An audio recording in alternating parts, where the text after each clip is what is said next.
বৈশু পালন করা হয় মূলত 3 দিন। হাড়ি বৈশু, বৈশুমা এবং বিশিকাতাল। এটা বছরের প্রথম মানে সর্বশেষ 2 দিন হাড়ি বৈশু এবং বৈশুমা, এবং নতুন বছরের প্রথম দিনকে বিশিকাতাল বা হাতাকা বলা হয়। তো এই বৈশু উপলক্ষে কিন্তু আমাদের ঐতিহ্যবাহী যে গড়িয়া নাচ প্রতি বছর এটা মানে বের হয়।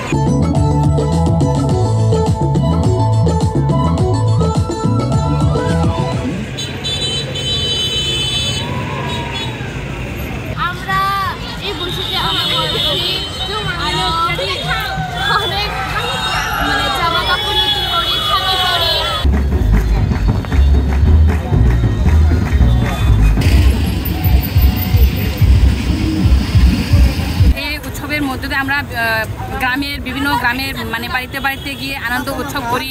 এছাড়াও আমরা বৈশাখীর মানে আগাম শুভেচ্ছা জানিয়ে রেলি অনুষ্ঠান করে থাকি। এই উৎসবে আমরা আমাদের যে ঐতিহ্যবাহী পোশাক আছে রিনাই রিসা ওগুলো পরি এবং অলঙ্কারগুলো পরিধানের মাধ্যমে আমাদের ঐতিহ্য পোশাকগুলো প্রস্ফুটিত করি।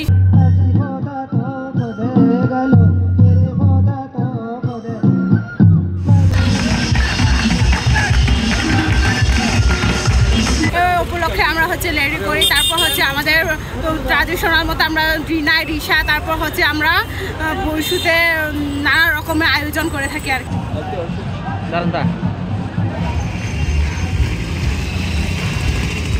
বৈশাখী ও বাংলা নববর্ষ খাগড়াছড়ি জেলা পরিষদ পক্ষ থেকে বিভিন্ন কর্মসূচি গ্রহণ করা হয়েছে। খাগড়াছড়ি পার্বত্য জেলায় বসবাসরত ত্রিপুরা, মারমা, চাকমা ও বাঙালি সহ সকল সম্প্রদায়ের প্রধান সামাজিক উৎসব হল বৈশাখী ও নববর্ষ। এই উপলক্ষে খাগড়াছড়ি পার্বত্য জেলাবাসীকে জানাই প্রাণঢালা শুভেচ্ছা ও অভিনন্দন।